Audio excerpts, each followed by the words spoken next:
The first question wasn't directly off of any of the practice tests that I could identify,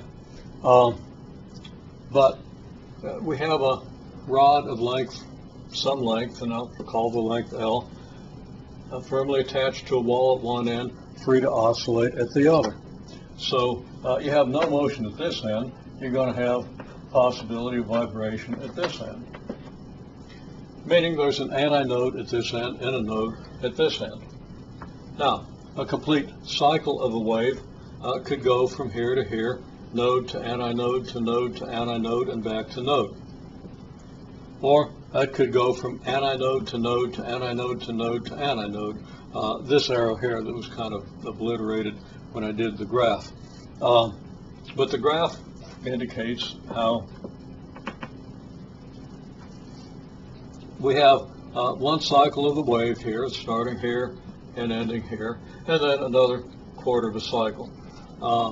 So that we have a distance from a node to a node at the beginning of a cycle to the node at the end of a cycle with the node in between. And of course down here we have the envelope, so that we have another wave that shows the envelope of the vibration. And again, we'd have a node here, a node here, and a node here. So from a node to a node to the next node to the next is a full wavelength. In other words, the wavelength is 2 node-to-node distances. Now, between every set of nodes, there's an antinode, and that should be obvious from the figure. So we have antinodes between the nodes, and nodes between the antinodes. That's the basic rule. Now, that means that this rod can vibrate in such a way, anyway, as long as you have a node here and an antinode here.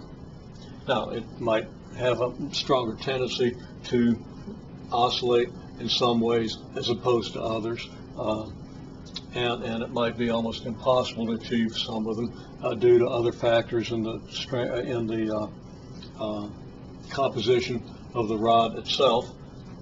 But fundamentally, we're going to have a node at this end because it's attached to the wall, and antinode at this end because it's free. Those are the only restrictions, and the restriction that you have to have nodes between antinodes and antinodes between nodes. Okay, so one mode of oscillation is we have just a node here and an antinode here. Now, the distance from a node to an antinode is a quarter of a wavelength. We can see that from this picture. First of all, we have 1, 2, 3, 4 of those distances in this wavelength, or in this wavelength here, 1, 2, 3, 4. So clearly, that's a quarter of a wavelength, so that we have a quarter of the wavelength equal to the full length of the rod. The next way, the next fewest nodes and antinodes that are possible, well, we have to insert an antinode and a node in here.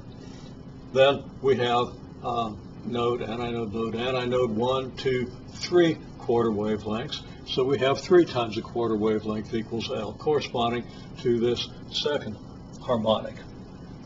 Inserting another, if we insert another node or antinode, then we have to insert one of the opposites. So we have to insert a pair of nodes and antinodes here to get the next possible harmonic, which I've listed here, and we can count there 1, 2, 3, 4, 5 quarter wavelengths, so that 5 times a quarter wavelength equals the length. Now, there are formulas for these things, and it's nice to have those formulas, but those formulas are easy to figure out if you understand what's going on, and if you use the formulas without understanding this picture, you're not really understanding the situation. So we really need to not use some formula that might or might not apply. I believe somebody said they'd used a formula for a string fixed at both ends to try to do this.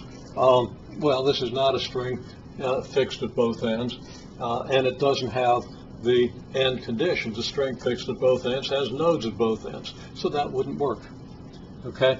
And the formulas are actually pretty confusing if you just look at the formulas and don't understand where they come from.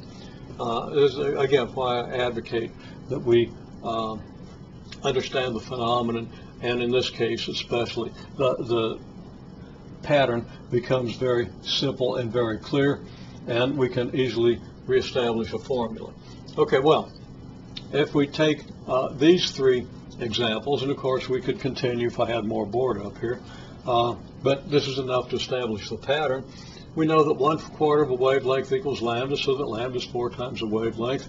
3/4 of the wavelength equals L, so that lambda equals 4/3 L.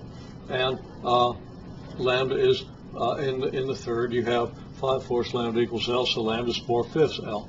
What's the pattern here? Every one of these has 4 in the numerator, and we have, of course, this could be 4/1, 4/3, 4/5. We're going by odd numbers in the denominator. The general formula for the nth odd number, if 1 is the first, is 2n minus 1, as you can easily verify, and as you should certainly understand from the mathematics background you have now. And if you don't understand it, well, think about it until you do.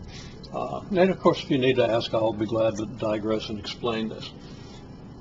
Okay, well, that would be a formula, but you don't need a formula to answer the question. I think the question was, list the first 5 wavelengths. Okay, and presumably the problem gave you the length, and we get the first 5 wavelengths. We could also, if we have the information to get the velocity of the wave, translate the wavelength into frequency, so we could get the sequence of frequencies. That wasn't part of the question. I'm not going to write that out, but you should be able to think that through. If we know,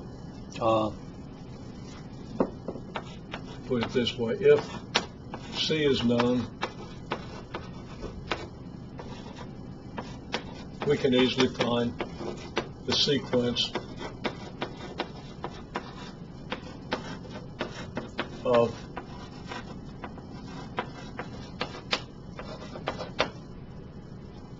the frequencies.